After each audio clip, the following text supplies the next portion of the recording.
Baik, Assalamualaikum warahmatullahi wabarakatuh. Selamat pagi para dokter dan audiens.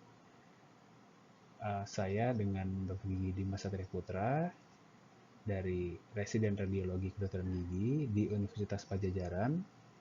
Pada acara Sambil Lulungan Dental Education 2.1 ini, saya izin membawakan hasil penelitian yang dilakukan oleh saya dan dosen konsulen saya, yaitu tentang pengaruh kadar kortisol terhadap tinggi tulang kortikal mandibula pada penderita DM tipe 2 dan hipertensi melalui panoramik radiografi.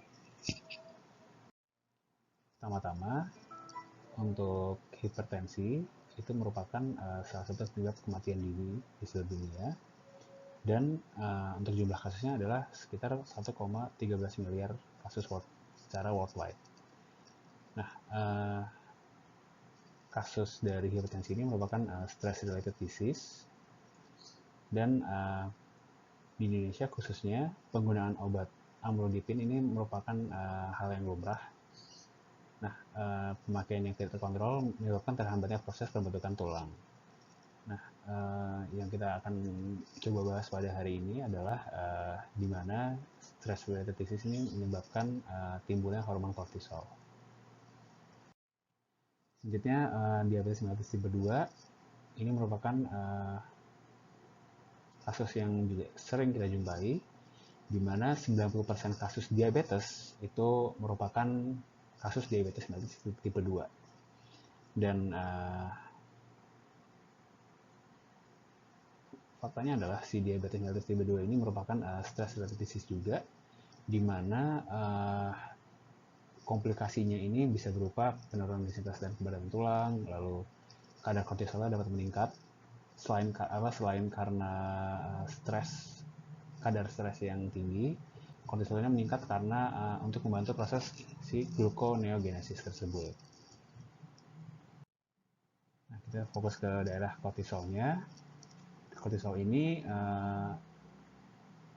terbukti menghambat absorpsi kalsium, sehingga secara tidak langsung bone cell growth ini akan turun.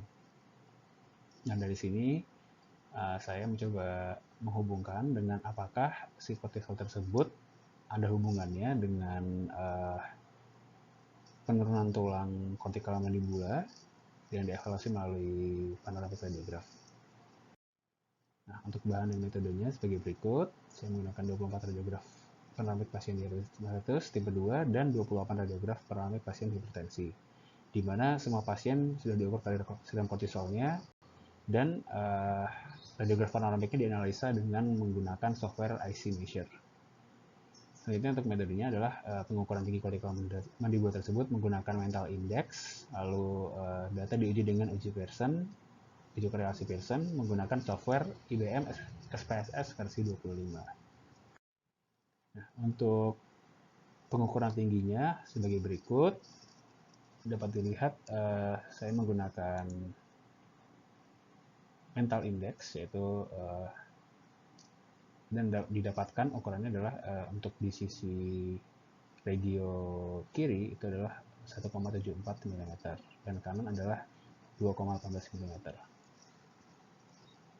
Lalu saya lakukan teknik tersebut untuk semua radiograf, dan didapatkan rata-rata seperti ini untuk mental indexnya dari seluruh pasien.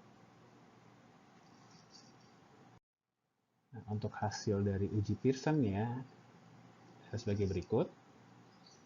Yang di kiri ini adalah untuk kasus hipertensi, dan yang kanan adalah kasus diabetes mellitus tipe 2.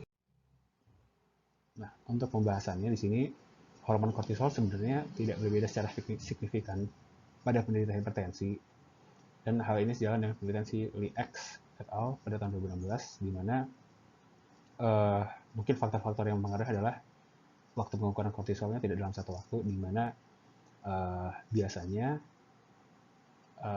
sekresi si kortisol tersebut sangat tinggi pada pagi hari.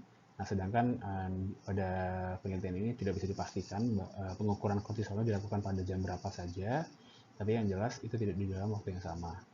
Lalu body mass index-nya juga bervariasi, di mana dengan semakin tinggi body mass index-nya, maka kadar serumnya pun juga bervariasi antar tiap orang.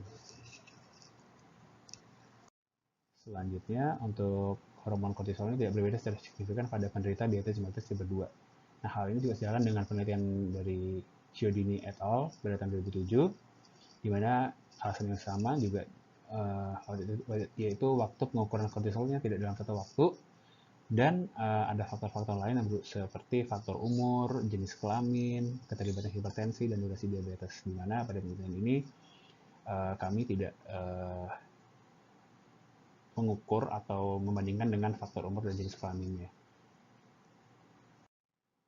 Nah, untuk pembahasan selanjutnya adalah tentang si tinggi tulang kortikal mandibular sendiri, di mana dia biasanya dipengaruhi oleh dua faktor, yaitu proses resorpsi tulang dan kondisi sistemik. Nah, kondisi sistemik ini bisa bermacam-macam, contohnya bisa tadi seperti diabetes mellitus atau osteoporosis. Nah, selanjutnya si proses resorpsi tulang ini lebih ke proses remodeling yang tidak seimbang.